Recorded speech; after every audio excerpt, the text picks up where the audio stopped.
This is a very short update on Canada. A year ago I did a video on Canada as part of the Young Lions of Tarshish series. One of the points of this series was to illustrate that each of the young lion nations, including Canada, was created by God and has a unique destiny and purpose in God's plan.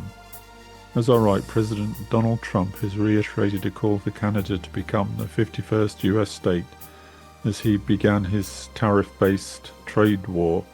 So Canada is a unique country in many ways, not just because of its size and geography, but also spiritually. It came into being peacefully and developed along constitutional lines. It was extremely well evangelized and has deep Christian roots. In fact, at the beginning of the 20th century, it was probably one of the best evangelized countries in the world.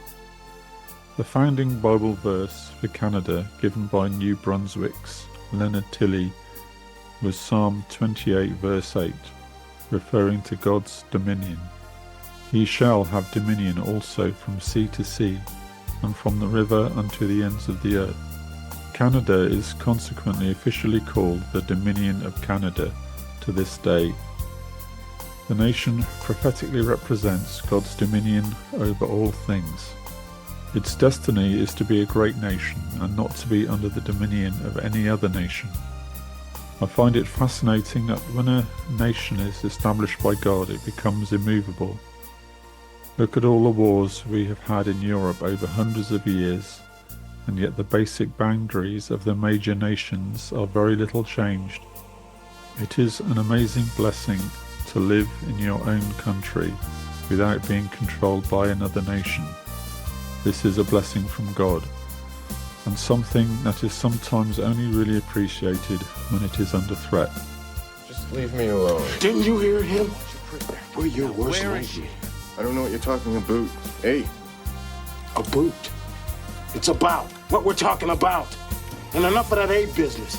You're gonna learn how to talk right, understand? We got ways of making you pronounce the letter O. If nothing else, President Trump's threat to Canada's sovereignty will cause Canadians to rally round their nation's flag and come together as never before. Nations are not pieces of real estate to be bought and sold. They are created by God, and the Bible tells us the boundaries are set by God, and He chooses who will live in them, at what time and in what era.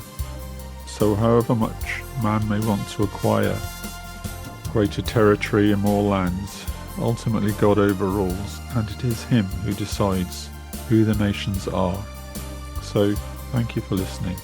If you found this video interesting, you can find more information at prophecy-workshop.com.